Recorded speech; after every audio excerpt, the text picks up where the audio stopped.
I'm going to guess I was 14 years old, and it was a church camp, if you remember that platform. And they were having a discussion, and I was feeling particularly excited because we were going to have sloppy joes and for lunch and toast marshmallows in the evening. Tells you where my mind was.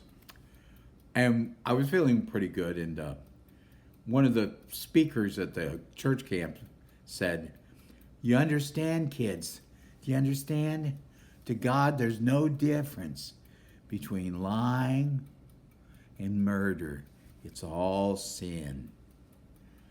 And I couldn't keep my mouth shut. I said, "You got to be kidding me.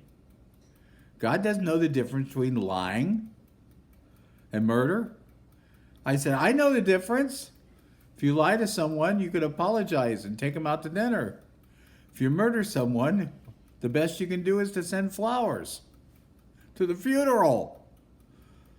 You can't tell me that God doesn't know the difference."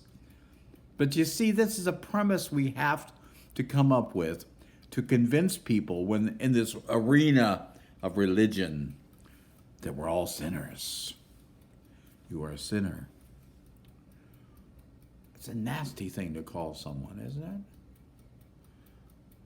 I did a little purview last night of the lifestyle of Jesus of Nazareth, and he doesn't call people sinners. He talks about their faith. He talks about their potential. But he doesn't come right up to people and say, "Ah, you sinner." And because that is so repugnant to people, to be called sinners, they run from the church and they run into the arms of the secular society where everybody's called winners. You go to the church, you're a sinner. You go to the world, you're a winner.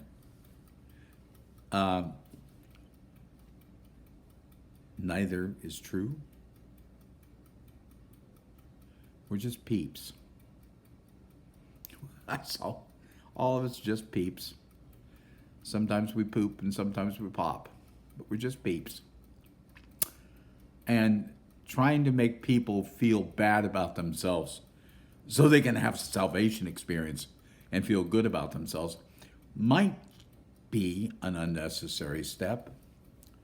Because even the story of the prodigal son, which is the classic tale of redemption, isn't about him groveling. It's about him coming to himself and saying, "The servants of my father's house are doing better than I am." It was a cognitive process. I don't know, are we afraid to call out the cognitive part of human beings? Are we afraid to trust that they can think, reason? Must we call them sinners? Oh, don't be mean to them. We're all winners. I don't know how many times I win. I don't win as often as I fail. I'm going to risk and say, nor do you. The thing that's most common to us all is not winning, it's losing.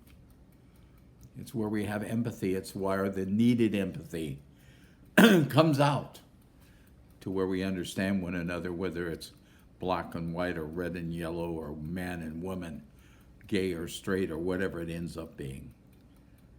Oh, you've lost too. Me too. Oh, you've lost too. It's not like, well, I see you're a winner. I'm a winner too. That's not where the human race meets. Somewhere short of being called sinners and short of being called winners, the human race lies in there, waiting to create empathy, fellowship, and a very needed sense of companionship to go through this journey. I don't want you to call me a sinner. I may call myself a sinner sometimes. I don't want my church to call me a sinner. And for God's sakes, don't call me a winner. Let the fruit of my life bear out whatever it's going to bear out. But don't try to pump me up because you don't want to call me a sinner. And you don't want to be like that church that calls people sinners, so you're going to call people winners. These are the two of the worst statements you can make. When you consider all the racial slurs, all the cultural sniping, the worst two things you can say to people are, you're a sinner, or you're a winner.